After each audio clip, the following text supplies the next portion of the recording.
As we arrive on property, those lights were not working. These lights by this tree are not working. The lights on this side are working, and the transformer is located behind those bushes. So I suspect the wire is coming around from the transformer in this direction. We did not install this project, so it is an educated guess, but most likely correct.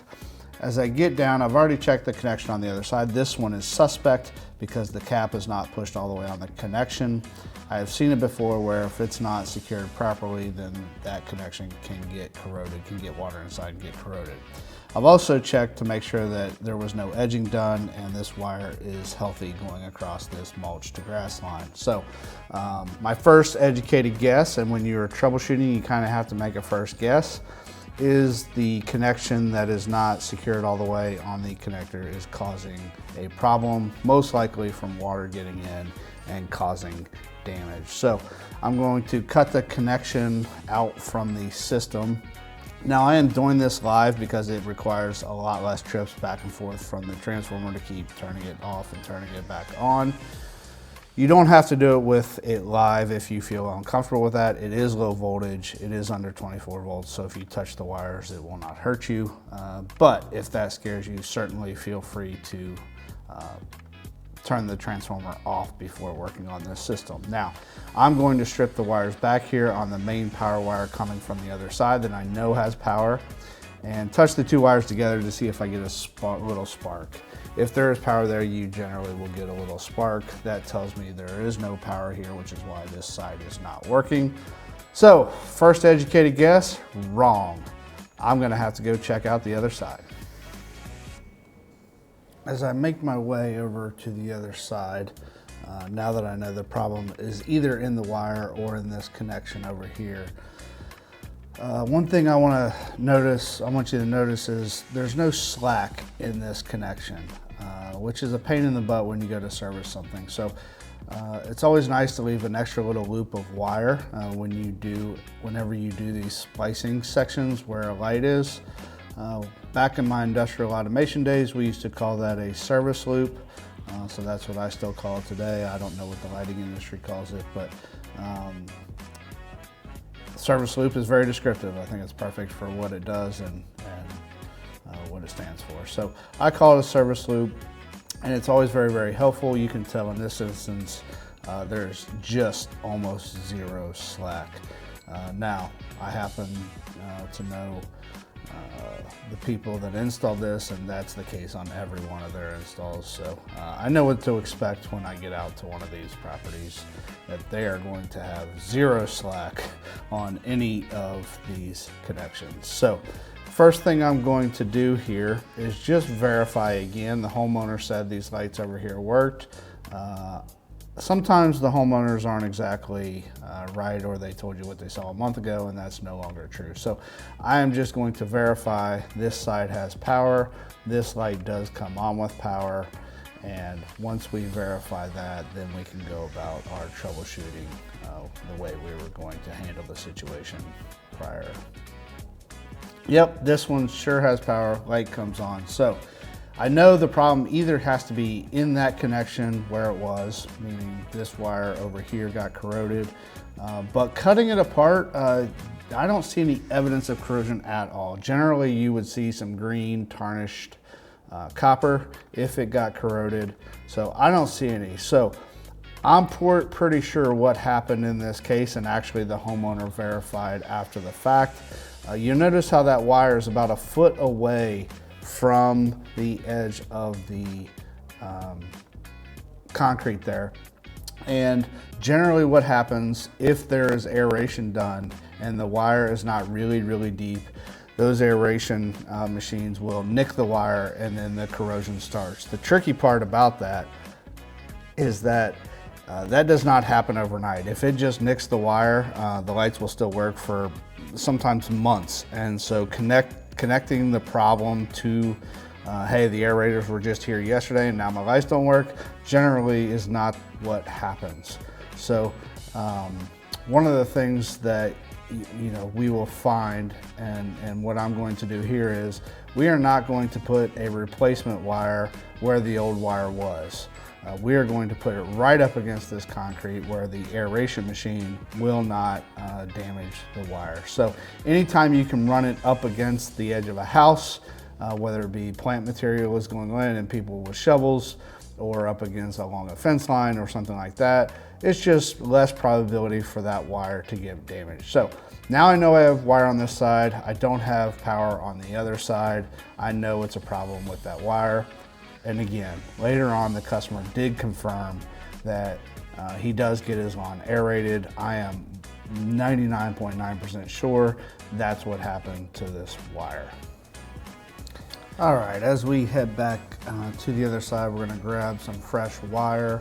We're gonna run a brand new wire across this section. One of the things we're gonna do is we're going to start the connection at the other end for two reasons.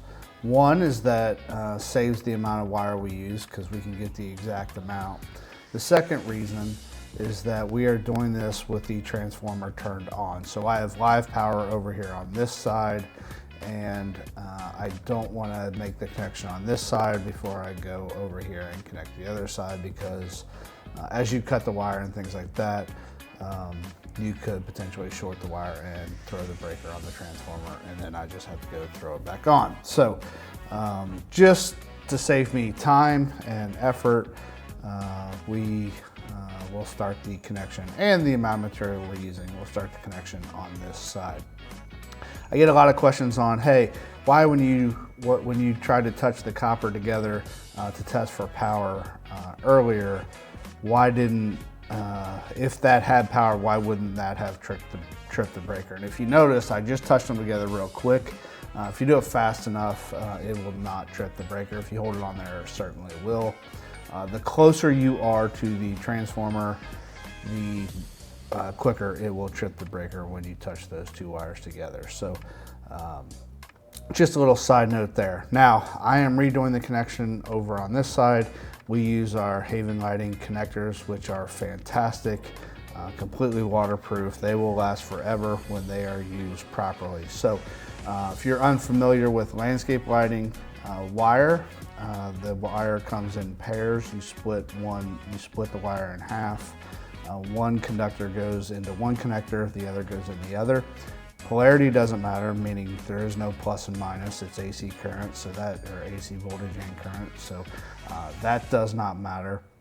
The connectors come with these copper ferrules that you crimp on, so you put the wires through the bottom of the connection there, of the connector. Strip the wire back, which you'll find, and we have videos on this, I'll put in the link.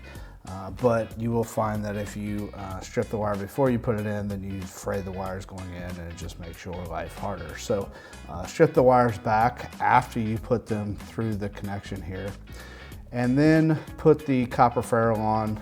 Make sure you have a pair of crimpers. A lot of people try to shortcut this and use the wrong tools, a pair of crimpers, and you will not be able to pull those connections apart.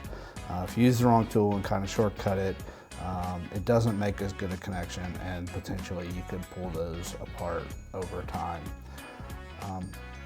Now, after you do that, we're going to put some caps on there where the dielectric grease will make sure there's no water intrusion into that connector. I don't do that until I make sure everything's working. I have been in the service business long enough to where I know that sometimes I screw up, and if I put those connections together and bury everything before I test it, it causes me a lot of extra work when I do something dumb. So I try to prevent extra work and make sure that everything is up and running. I never bury my connections or anything until I have everything up and running. I try not to do anything too dumb as much as possible, but it happens. So it saves me time when I do have a brain lapse.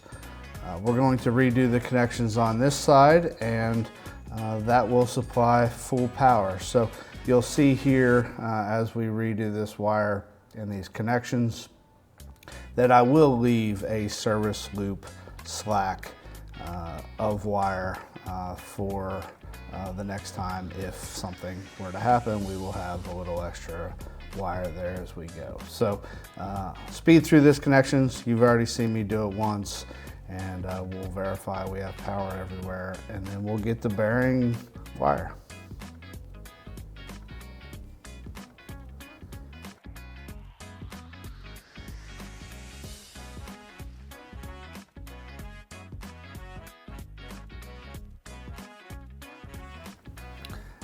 As I am wrapping up these connections, touch the two trunk lines together.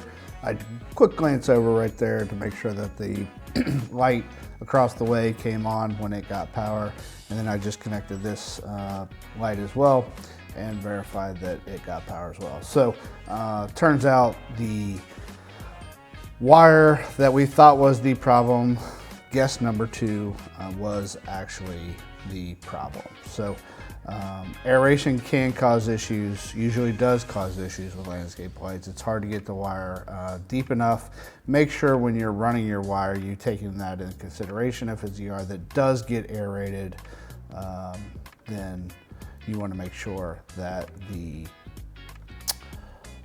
wires are run along edges so aeration does not bother them. Quick check of all the lights that were not working before, that they verify they are working now, and we get to call it a day. If you like this, please subscribe, check us out, helps our business, and hopefully we gave you some tips.